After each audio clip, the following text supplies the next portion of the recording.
we're going to do now is we've done kind of the macro view. We've looked at sort of the mobile view, and we've looked at some trends. We've looked at some disruptors and some of the great things that are going on. What we want to do now is we want to bring up some practitioners, some people who are doing this in the same way as you're doing this, to sort of understand how some of these challenges are facing them, but also how they're turning some of these challenges into opportunities. So sort of real life case studies. So I've got 3 panelists today. I'm going to introduce them up one at a time so that you kind of understand who the panelists are. We've got a visual for each one. So coming up first, I have John Boville, who's IT and Ecom Director for Monsoon Accessorize.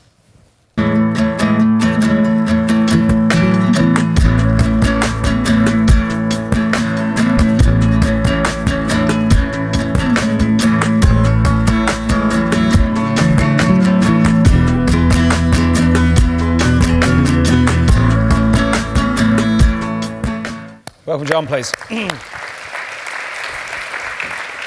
you go. Thanks very much, John. There's your seat. So John, he is a member of the operational board at Monsoon Accessorize. He's responsible for IT and e-commerce. So he's got the full e-commerce P&L, but you've also got IT strategy as well. So we wanted to play the video so that the brand resonates for those people that don't know it, but maybe you could just give us a 1-minute overview of the business and kind of what you do. Yeah, thank you, John. And it's great to be here. The brands are Monsoon Accessorize, actually. 3 brands. We've got Monsoon Ladies, we've got Monsoon Children's, we've got Accessorize. Business itself, we trade in 73 countries. We've got 1,400 stores. Of those 1,400 stores, about 1,100 of them are international. Ladies business is all about authenticity. It's about our ethnicity. It's about prints, natural fabrics. Children's, bulk of the business is party wear. About 50% of the turnover there comes from international. Accessorize, all about accessories. About 60% of the business comes from international markets. Very good, thank you. My next panelist is Richard Singer. He's the MD for EMEA of Travelzoo. So a little overview of Travelzoo to bring it to life.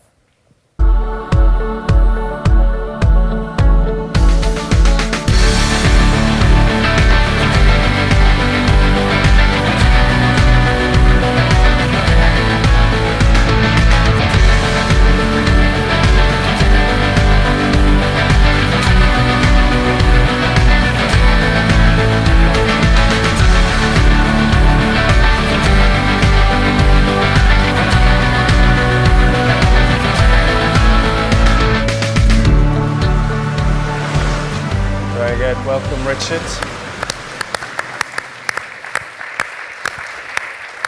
Hello. So, as I said, Richard's the MD EMEA for Travelzoo, 7 offices across EMEA, 7 million members signed up to receive Travelzoo's offers. It's all about experiences. That's certainly what came through there. Yep. So maybe once again, you could give us a 1-minute overview of your business. Yeah, sure. So Travelzoo is the #1 travel deals entertainment provider really in the whole world. So we work with thousands of the major travel brands across airlines, cruises, hotels, all the way through to Cirque du Soleil in entertainment. And what we do is we have a team of people who are negotiating these offers. So we publish around about 250,000 deals every year across North America, Asia Pacific, and Europe, which is the division that I run. So that's Travelzoo. Very good. Thank you very much. And our final panelist is Alex Hamilton. Alex is head of research at Retail Week. He's here to inject kind of an overview, holistic view of what's going on, and hopefully mix it up a little bit more. So this is just a little idea of how Retail Week operate and what they do.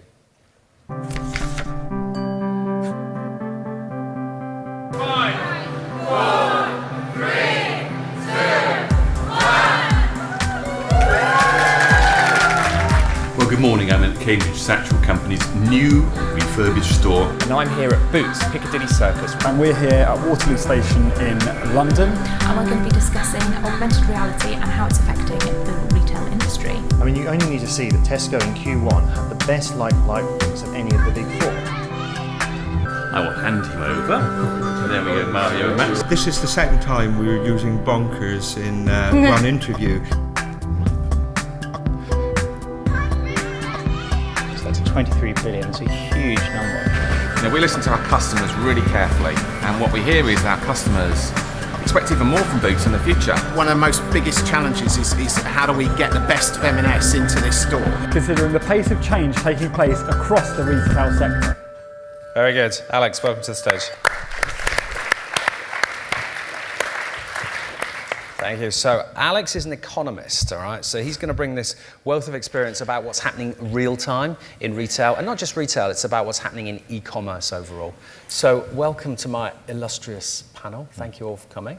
I wanted to kick off really with the quote from the kind of headline presentation from the Future Laboratory. So they laid out this stat that 70% of people that walk into a store in the US walk in without making a purchase. Sorry, they walk out without making a purchase. And that's because you don't go to a store to buy something, you go there to get excited.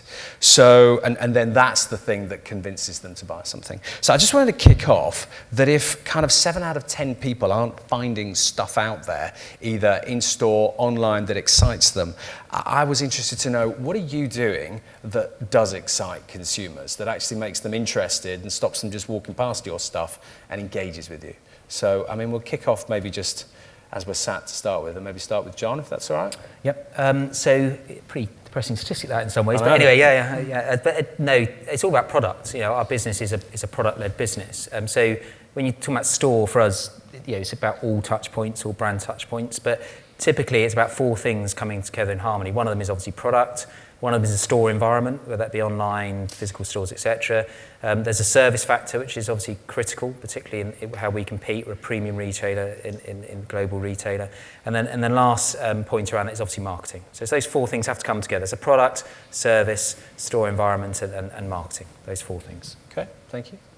I mean, Richard, you're all about experiences, so your stuff should excite people, but how do you present it in a way that actually does make them engage and then buy? So what's exciting? Yeah, well, Travelzoo doesn't have any physical shops. We're the digital bit of the phygital, so that is a pure digital business. You're the what? The digital bit of the phygital. Oh, yes. Okay, all right. So, which makes it quite easy in a lot of ways, and I think our whole, we started about 15 years ago, so this is not a new online company. We were one of the first digital companies who started, and the whole ethos of the company was that our founder used to read the back pages, the classified pages of the New York Times, and he used to call these companies that were advertising there and said, I've seen a holiday there for nearly $2,000, can I just book it? And they would say, oh, well, that's the lead-in price from. And instantly he was put off and he just left it and he went to somebody else. So it was a real, and knowing the founder, that was a real frustration for him. So his whole ethos was really about it being simple. It has to be a deal and it has to be exciting. And we use the term, we want to inspire people to get up off the sofa and go and try something new at the best possible places. And we've taken that model and we've moved it all across the world. And he started with 10 members back in 1996, and now he's got 27 million globally. But the key thing for us, it's all about the deal. You cannot get those deals anywhere else. So it's about scarcity of content. It's the equivalent of going into a shop and it's the same stuff that you get every single place else. In addition to that, it's time sensitive. So if you don't book it today, the chances are it's going to go. And so it's all about the inspiration and telling people what to do, but doing it in a really simple, fun, exciting way. And we take the hard work out of that holiday planning. So I think everybody knows they want to go on holiday, but where do they want to go? So we've really edited and consolidated down what's out there to provide the best deals. So it's interesting. So neither of you are really saying that you're doing anything particularly sexy in order to make things exciting. What you're saying is you're focusing on your product, you're focusing on your proposition, and you're making that something that people would want by the quality, the way that you present it. So it's not gimmicky. Well, to put some context to that, up until recently, we sent out probably the ugliest email that you possibly could do to inspire people. It was a top 20 list that people subscribed, and it was text lines. There was no images, and when the whole world's moving to images, it looked very out of date. But it wasn't because we were behind the times in terms of how we want to portray it. It was just our members, and we tested, A/B tested, and we tested and tested, wanting a better version to win. Yeah. And it's only really now with mobile and what people are seeing that it's fundamentally changed the way that people are searching for stuff. But that ugly text listing top 20 was always the top performer up until recently. Wow. There's a little tweet. Ugly is engaging. Ugly is engaging, but it's simple. It was simple in its beauty. Okay. Yes. Firstly, sexy is relative, I guess. But I suppose going back to your point around gimmick, to me that suggests limited time. But obviously, when you've got a brand, it's all about the consistency. It's creating a seamless and positive experience, isn't it? Across, and it's these grand terms, and we can digest them a bit longer, but effectively across all your brand touch points. If you're going to have a brand, you need to trust that brand, okay? And that's really important. And gimmicks, of course, serve a purpose to some extent, but they're not sustainable. Yep. So that's pretty critical. Well, we'll go into that in a second. What I'd like to do is I'd like to go to Alex for a second, because we've been looking throughout the course this afternoon about some of this macro stuff and some of the stuff in the future. But it would be good to get a view from you as to what you're seeing across a multitude of commerce, e-commerce, or retailers around just some of the things that they're doing to try and make their stuff or their engagement more exciting. It was interesting because that stats is quite a striking number, but I think to break it down by sector. For example, you go to a Tesco, a grocery player, chances are you're going to go in to buy something. You go to a fashion retailer, it's a different path to purchase. And I think as an industry, we kind of blanket retail rather than breaking it down by different sector and different shopping mission. Obviously, the tech element in store to get people excited has been around for a long time. It's interesting. I went on a store tour about 4 years ago around London, and we saw 15 different stores and all their tech. And I think 7 or 8 of those stores, the tech wasn't working. And that for me is like, it's the basic, kind of get your tech right in a store environment. I think during that time, it was very much that retailers were embedding tech in their store just because, jumping on that bandwagon and kind of going down that route. Whereas now we're seeing retailers being a lot more smart and clever and savvy, and bringing tech into the store environment in a useful way to improve the customer experience. And that, for me, has relevance. And it's that kind of transition over the past couple of years, kind of really relevant tech, not kind of tech for tech's sake in store. It's going to help with the shopping experience for customers. But it's the same thing, you're talking about future-looking stuff that tech is going to make things exciting. Is there anything that you're seeing today that you think is exciting? I think it's difficult because I don't want to kind of sit here and say, iBeacons, this, that, and the other. I think that retailers still have that big legacy problem with their systems. They need to kind of make sure that the back end is beautiful for the front end is kind of superb. With regards to retail, the Internet of Things is a topic that we'll probably mention a bit later on, but that's something really compelling and really interesting. There's real resonance and the data required to support that. There's an interesting stat I heard from Apple the other day. They said that on a return flight from London to New York, a Boeing 747 will create as much data as was available in 2002 in the world in its entirety. I mean, that's, just in the space of kind of 15 years is quite a stat. Okay. So look, for me actually, I think the stuff that makes it exciting is when people are relevant, or when the brand, the retailer, is relevant and it understands me, and therefore, that becomes more compelling. So that kind of leads me on to my next question, which is around sort of personalization and, doing this in order to drive engagement. So my question, I'll start with Richard this time, which is more around, how important is personalization, gathering data, personalizing things, and kind of what's your approach? So are you doing this on a one-to-one basis, or are you doing this by clusters, personas? Kind of how do you work in order to engage with your users in a personalized way? Yeah, so Travelzoo's challenge is it's a slight hybrid model. So in one sense, we work with travel brands to provide deals to our members to say, right, go and book that deal with that travel provider. So it's really an immediate advertising business.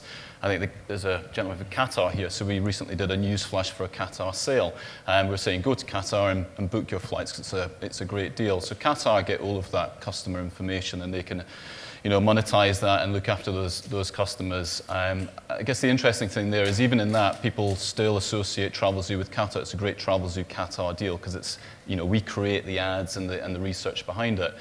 But really in the last 5 years, we've started to sell product directly, which means in particular around hotels, restaurants, entertainment, spas, which is a really big part of our business now, probably about 40% of our business. And we're actually doing the transaction. So at that point, we're able to see, okay, who are these people? What are they buying? What do they like? So we're starting to get data back as opposed to this person is interested in a Qatar flight. Mm-hmm. So we can really start to use that. I guess at its basic level, we really started segmenting on geography. So if I was living in Brighton, I would get deals for Brighton. I would also get maybe deals for Southampton Cruise Port, or it could be departures from Gatwick Airport. So personalised around geography.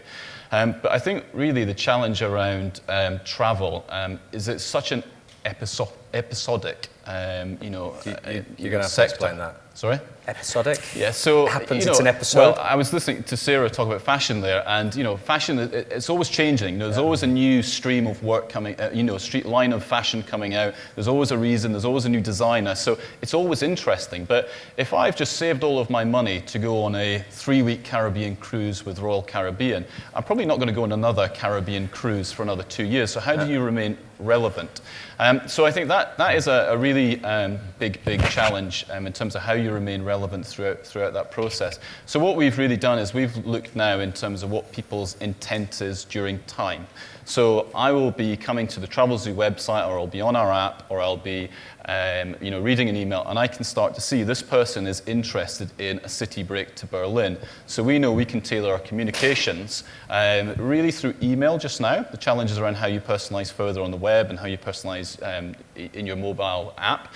But then that might change in 3 months' time to this person is more interested in, you know, a summer holiday to Mallorca. So you're really looking at real-time data in order to drive personalization. Now, John, you're doing something very big here, as I understand. So, you know, you're responsible for e-com and IT. Well, you tell me when the project's done. But you're now trying to capture a lot of data about your customers in order to really start getting true personalized engagement. And maybe you could tell us a little bit more about what you're doing to change things to capture this data and what you then want to do with it. Yeah. So firstly, good retail is about, you know, it's shopkeeping. But in our multi-channel business, so you know, you can't beat a good store manager or a good store team representative who knows their customer inside out.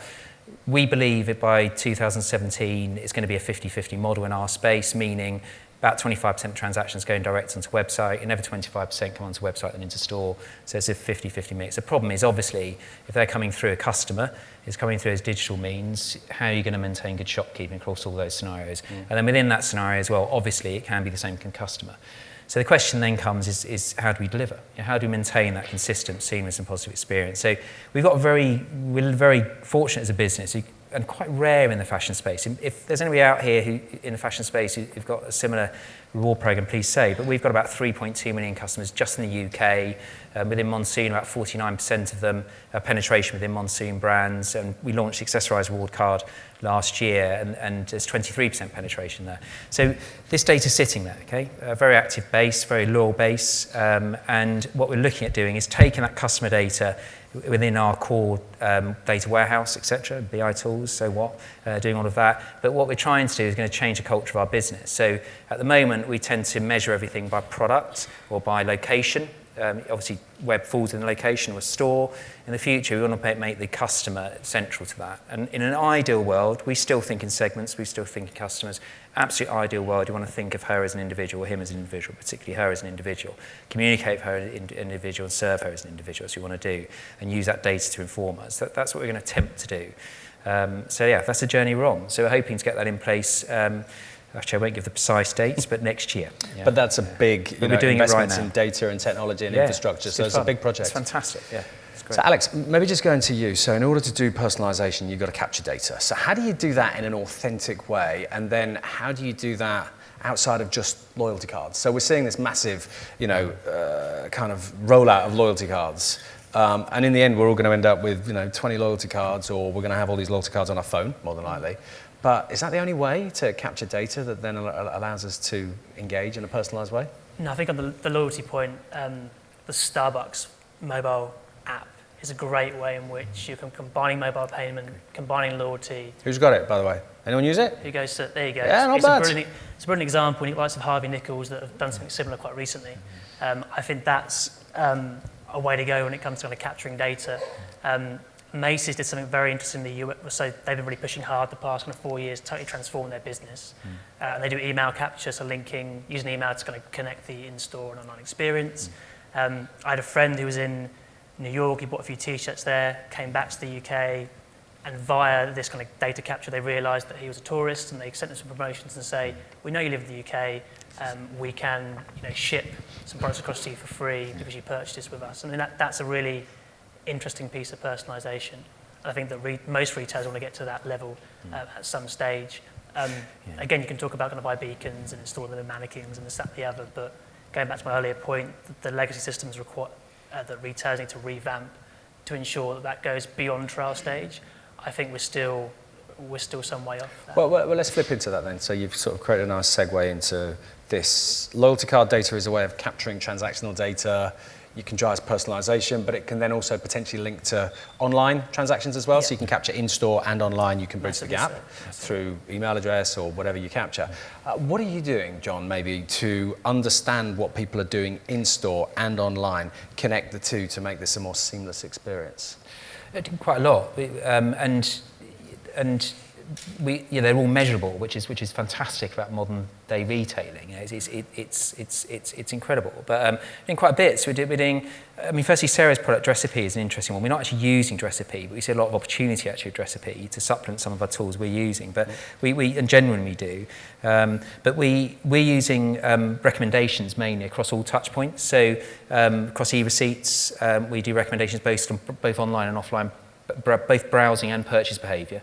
Obviously more difficult browsing offline, but certainly browsing behaviour online. E-receipts, so we link the two together. I pay, I give my email address, and then my receipt comes through, same as I buy from Apple. Yeah, it's got personalised content in there, based on your browsing and purchase history. So you're not just capturing the transactional data and sending me a receipt, you're going to engage with me as well at the same time as me receiving my receipt. Yeah, and we know the data's been running this since May of this year, so we know the click-through rates on those particular e-receipts are hugely, disproportionately higher than you see in a standard email, so that works pretty well. In store, what was quite interesting is, obviously the store teams are critical. We're a premium retailer, and we don't have high volume of transactions going through, so it's about building that relationship with the customer and that kind of intimacy, for want of a better word, the customer, experience the customer. So what we do there as well is we got assisted sell tablet devices in store. You can do a variety of transactions in there, order stock from another store, order stock from that store, buy stock from that store, order stock from online, whatever you want, click and collect, deliver where you want. So, but what's more important in all of this, we also have personalisation in there. So if we know the customer, that's great. If you can get the customer's reward number, etc., we can give personalised, again, recommendations in that space. Or typically, if it's just the sales assistant driving it, we can give wardrobe builds. And actually, educating store teams around the wardrobe is quite important, around incremental sales, etc. And we know from stats again that the ATV for those particular transactions is higher than a typical ATV transaction, both online and in store. Interestingly, lower returns rates, etc. So it definitely is more profitable. And then simply online, and abandonment baskets, all that sort of stuff. We try and help the customer. Tell the customer about products you think will work for them. Simple to what the Dressipy model's doing. Simple stuff, good retailing. It is basics. Get it right. Okay. I think a big change for us, and it's really simple. We can talk about the big ideas that are coming, but even just adding the favourites to deals, and people can favourite, the brand, the destination, the holiday type that they want to go on. When we get that sort of information and how we use that then to communicate them, we just see conversion rates. I mean, I had a horrible incident on the plane the other day when I was looking through my music. I was listening to a New Order album, and I accidentally tapped Love, which was The World in Motion by Blue Monday, and it came up, Your First Love was the England Football Club World Cup song. And that's now in databases everywhere. I will not be allowed back into Scotland. You can never get that moment back. This is this thing about, that you can delete your history and things like this. Sometimes it's very hard. What other cool things then, Alex, are you seeing? So, I mean, if I kick off with some of the things I'm seeing about connecting the dots, I think Farfetch, that got referenced earlier, are doing some really cool things. They've just now, they're an online marketplace for luxury brands, but they've now got a presence on the high street. They're also now saying that you can buy from a luxury retailer in Italy, and then if you don't like it, you can return it to a luxury retailer in London. So there's kind of connectivity here. What have I seen? House of Fraser are doing beacons in mannequins so that you can connect with those, where you see different colors of the product or where to get it. Then you engage through the app, and you're giving away data and you're connecting the dots. Other things that you're seeing, and actually at the same time, if the audience, because I want to try and engage as much as possible, if you've got best practices, let us know and we'll come to you, and I'd love to hear them. I'm really keen on made.com and their kind of showrooming approach. So you go into a store, you kind of interact with the product, and then you go home and order online, for example. I think that's a really interesting business model. It works for me personally. Again, it might not work for other people. And I think that that business goes from strength to strength. So I think that's a very interesting way in which you're going into that kind of, it's that retail theatre, that showrooming idea, and it goes back to that stat you mentioned earlier, 70% of people go in a store and they make that purchase. It kind of taps into that in terms of you go there for inspiration, you go there for ideas, and you're going to go away and you can purchase online at a later later point. So one example of it, May.com is... Well, I think May are going to be happy because I think they're here somewhere, so there's a good chat. Anything else that people are seeing around how to connect the dots between online and offline, or cool things that they've seen? I don't want to put anyone on the spot, but if there was something they wanted to share? No? All right. We'll come to you later, don't worry. I wanted to ask you about mobile, all right? So it's been underpinning a lot of things that we've been saying here around connectivity. But I don't know if you saw in July this year, Argos said that they became the first UK multi-channel retailer to generate 1 billion of mobile commerce sales in a year. And then as Jonathan was talking about, half of shoppers discover, search, purchase an item on their smartphones. 68% of shoppers use multiple devices. So look, this is really important. We know that. Mobile isn't today. Mobile is underpinning everything. Sorry, mobile isn't yesterday. It's underpinning everything that we're doing. What percentage of transactions, if you're prepared to sort of share, are you now seeing on mobile? And how do you see this evolving for you and your business, let's say, Richard, over the next 12, 18 months? Yeah, I mean, transactions happen on our mobile, but they also happen on the partner site. But I mean, what I can say is, we're up to now, tipping towards 60% will come through mobile now in terms of people accessing, our deals, online. The majority of that is mobile web because it's driven fundamentally by email to begin with. But in terms of how it's changed our business, it's taken us really and made us question in terms of, okay, well, are we a publisher or are we an e-commerce company? And the reason for that is all of the travel companies that we work with, and you could say these are small hotel groups, they could be SMEs, or even some of the biggest brands. When we went down this path, some of those companies, or actually the majority of those, weren't mobile optimized. So the user experience could be quite bad in the sense that they would open up a deal from us, it looks good, it's responsive, and then they'll go to another site and it's just a horrible user experience.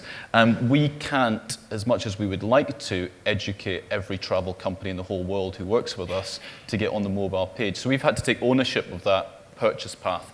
So really what that's meant now is, in the last couple of years, we've changed it now so that every single hotel deal will be booked through us, through our checkout process, through our e-commerce funnel. But more than that, we're also seeing many more searches happening, on the mobile device. And, fundamentally, if we don't have deals in that area, we will serve zero content because we are about deals. We stick to our core. But people are now expecting much more than that. They have a great deal with Travelzoo, but if they want to go to Barcelona this weekend and Barcelona's got a conference on, they'll probably get nothing. It's a bad user experience. So we've now contracted with hotels, directly all across the world. And that sounds simple, but it's hugely complicated and very tech intensive. But that's now live in the US, and it will be rolling out, well, it's rolling out now in the UK. So in terms of how it's changed, it's just fundamentally moved our business to a completely different place. Okay. So John, I mean, if more than half of the users on your site, and you're responsible for e-commerce, when they come to, let's say, your desktop site, if more than half of them have already looked at your mobile site, how are you ensuring that you're not treating that user as a completely new user when they've been here and then suddenly switched to the new one, to make sure that they get this joined up experience? So the stats, we're not quite at 60%, whatever the exact stats was. We're about 50% of visits, and certainly we've seen a tipping point about 2 months ago where revenue through mobile devices, so whether it's multi-device or not, but certainly tablet and mobile, has tipped. Where we get a greater percentage now of sales coming through those devices than we do on desktop. That tipped, said, about 2 months ago. Just going back, actually, just before I answer the question, just going back to an interesting point Richard made. I agree with exactly what Richard said. I think the role of the retailer, I think Philip Green, I know he's not a particular technologist himself, but he made a comment a while ago, it's resonating with me ever since, is the role of the retailer increasing. Where the IP sits with us, we own the products, we do in our business, we are a product-led business. We increasingly become content generators. Yeah? Now, multi-device is interesting. With the Internet of Things, 2 or 3 is nothing.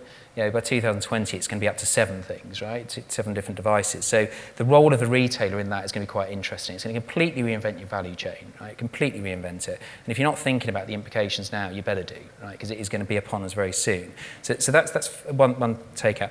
going back to your point, we basically, if 50% of your traffic's come through in your mobile, you think mobile first. I know everybody talks about it. The reality is embed it in your processes. Whenever you're deploying, your mobile first, then consistency of experience across all of them. How you pick up the customer, you want them to register, right? That's what you want to try and do. But yeah, we'd all like to get rid of guest checkout, etc. But that's of course where you want to try and go, right? And there's various different ways you can do this, but that's it. It's all about thinking mobile that's first. the key that then allows you to do Absolutely. that connectivity. Yeah. Okay. So look, whilst we're on mobile, I want to talk about payments. And actually, we have had some questions earlier around mobile payments. So you've got PayPal that's been around a while. You've got Apple. You've got now. You've got Amazon. You've got Apple now. Is this an enabler, or are we terrified about using our phone in order to now do a transaction? Bearing in mind, for small stuff, we can just do, credit card, what's it called? For under 30 quid. Yeah. Contactless. Yeah. So now you're using, your phone. Is this going to move the needle? What are you seeing? For me, the jury's out still a little bit. I think that, so we did a study recently, we found that I think 70% of about 3,000 shoppers we surveyed in the UK was still a bit adverse to mobile payment due to security, when in fact, making that payment on your mobile phone, your Apple phone, is probably secure than doing it on your desktop. Okay. I think contactless kind of credit card payment perhaps has kind of stalled mobile adoption a little bit. I think it has to go back to the principle of you have your wallet, your driver's license, you have your loyalty cards if they're not on your phone in app form. So it's until almost your wallet is digitalized, that's when you can, until you just take your phone out and not your wallet, that's when the tipping point could be. I think the likes of Apple Pay coming into the market is interesting purely because it's Apple and the brand they bring is quite a powerful proposition for consumers. Android Pay now, getting involved. But going back to the point I made with the Starbucks app, I think that's a brilliant example of kind of combining loyalty, having a personalised approach, and then bringing payment into the mix in more of a subtler way. That I think has been very effective for their business. So for me personally, the jury's out on mobile payment. I think eventually it will catch on, but the adoption rate is slower than I think even Apple and Google and those kind of big players would have anticipated. Okay. So look, I've got my irreverent question that I've been wanting to ask right from the start, actually. I prefer the irreverence within these panels than anything else. What's the biggest bullshit thing that you're seeing right now or hearing? So, there's all these kind of buzzwords and all these great conceptual stuff. What do you think is the biggest bullshit thing in marketing right now that's actually going to go nowhere? Or maybe even a buzzword that just annoys you? Who wants to go first? Want to go first? Yeah, I can take it. Sorry about that. Bullshit's not always a bad thing. Okay. All right? It's not always a bad thing, but I think we do live in a world of bullshit.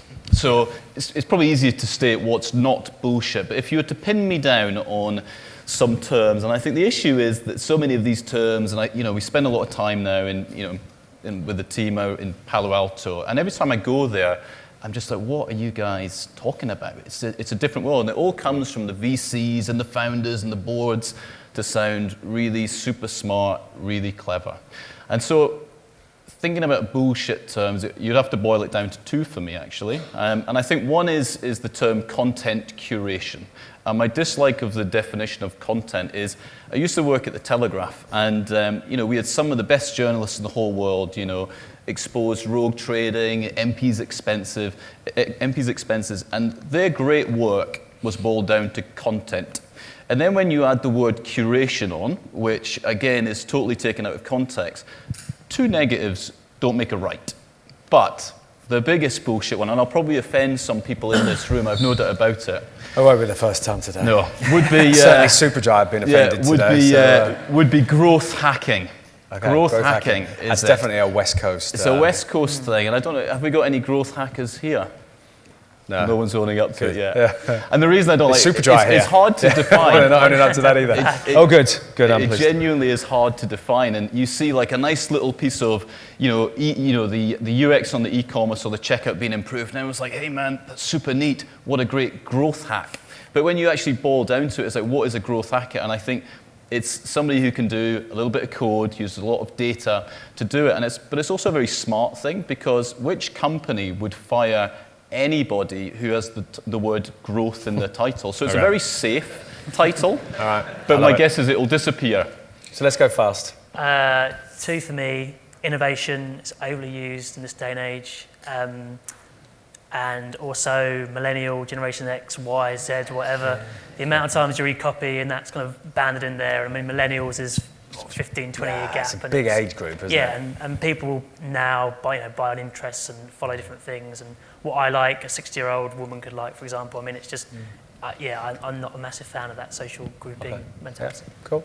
John, you don't have to answer it, by the way. No, I will. It's not a marketing, well, maybe it is, I know. But, and it's only just come to me, actually, when you asked the question, generally. But Sarah summed it up, interestingly, because big data, right? And I never use the phrase, and because I don't really understand use it. hyperdata now, Yeah, exactly. Yeah. What does it Megadata. mean, right? And I think, but Sarah made a very good point. I'm not sure if I completely agree with her, but she made the point that it's customer data. And I think that's a better way of looking at it. Now, whether it's completely relevant to the big data space, I don't know, but it's that one. Okay, cool. Now, I do want to throw this open, so we've got some practitioners here. So any questions for our panel?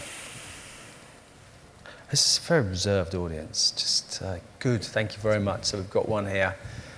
So coming. And I would ask one from Twitter, but I haven't had time to read them while I've been doing this, so apologies. I had a question around personalization, and obviously a lot of the stuff that you're doing is around first-party data sets. What's your views around kind of, and I work for neither Criteo nor Dressipy, but thinking about what people are doing on the rest of the web in terms of the kind of customer-centric view, what's your view on using third-party data sets to build your own intelligence? Makes sense. But I think again, without labouring the point too much, I've referenced Sarah a few times. We don't even do business with her, but she talks a lot of sense. But I think she was talking about this point around relevance and transparency, and that's where we're big advocates of that. So in an ideal world, this stuff we're doing, we've actually called it Project Customer. This work we're doing on customer at the moment is we want to try and make that data as transparent as we possibly can to our customer. And she or he has the option to opt in or opt out of that through a My Account section typically on the websites, which is accessed in stores wherever the customer is basically. So that's our answer to it. So on third-party data, it's about relevance. It's about make it relevant. And my view is, from a customer perspective, it's being open, transparent with the customer where you can be. Obviously, it depends on data ownership, etc. But to answer your question, I think, if it's of relevance and it's going to drive value for your customer, it's going to deliver what the customer wants, why not? Okay. Yeah. Any other questions? I've had a chance to look at the Twitter feed now, and I've got some here. Okay. I've got one. There's one here for you, Richard. So, it's all right. It's not too personal. So what signals do you look for to identify the phase of someone in the purchase cycle? So what are the data points that you're looking for? Because you're looking at people in the moment that are looking to buy travel. What other things are they really giving away? I guess is what's being asked here. Yeah, I mean, it's and as I say, it's quite a journey that we are doing in terms of evolving to own that e-commerce process and build up, the systems and data and the campaigns that are scalable. Because, as I say, 27 million members is a lot of data to manage. So, at a fundamental level, it starts at the very beginning. How we acquire people, where we acquire them, and how they perform against certain things. We look at things like decay curves, so how engaged they are over a period of time, and creating campaigns which really kind of lift that decay curve up because of fatigue. But essentially, the path that we have is we are running campaigns, and we want to make those campaigns as personal as we can to make it successful and give an ROI for advertisers. For our products that we sell, which will become more advanced, is we're looking at analytics all the way through the funnel, and it's ensuring that we group IT and tech teams around those products. So if we see a change, then we can make it quickly. But we even do quite simple things. We have quite a big customer service operation. And you only have to go there to listen to calls to see what the issues are. And some things that we take for granted, you can definitely see them. And then that's giving you triggers. Yeah. Okay. Well, look, to close this out, I wanted to just ask final question to you each, which was, we're looking at how do we create excitement, personalization, connectivity, all these things. What's the next big thing that you're either doing, you'd like to do, or you've seen that's going to make a real impact in improving that kind of customer buying experience? So what's customer buying experience? What's the next big thing that you're doing, you'd like to do, or that you've seen that you think is significant? So you look like you're itching to go, so I think, go for it. Going back to your points earlier, I think the kind of content and selling via content is a big area of interest for me. The guy likes of ASOS, like launching podcasts and the Net Net-a-Porter. I mean, they're was at trial stage, but still it's an interesting idea, and I think particularly in the fashion space, that has real relevance. So that's something personally that kind of really interests me and excites me. It goes beyond personalising content, rather kind of personalising kind of product, and then dynamic pricing as well is an interesting one as well. Okay. In terms of getting different offers based on your preferences. Very good. Yeah, I mean, I'll come back to Alex's point. I think 3 minutes to launch the hotel program. We've just reacquired our Asia Pacific business, and I think some of the trends that are coming out of that region are phenomenal. Email's gone. Everything is social, everything is app within app, and I think that's definitely a glimpse into the future. But we talked a lot about content marketing years ago, but fundamentally, we have a very kind of linear relationship with our members, which is about offers, and we have 600 people all around the world, and every single one of them are, enthusiastic travelers. And it's trying to relay some of that content and advice to make our travelers more savvy, how to get the best deals, where the best places to go, that we've possibly been lacking in. But now we're doing some great things with video content, and it's just really creative stuff to give us another dimension to the relationship we have with our members. Very good. John, closing out with you. Yes, to go back to the earlier point, for us, for what I'm grappling with is Internet of Everything, Internet of Things, whatever you want to call it. But why product-led business, customization, anticipatory stuff, using data to do that and reinventing the whole value chain. It's going to hit us hard on the data side, but it's going to really impact your enterprise systems and everything you're doing from that perspective. And as a fashion retailer whose product IP, it could be really interesting stuff. Really good. Really Very good. Well, I'd like to thank all of my panelists for taking the time out, for giving insights into their business, sharing some of their confidential and irreverent thoughts. And let's just give them a round of applause and thank them. Thank you very much.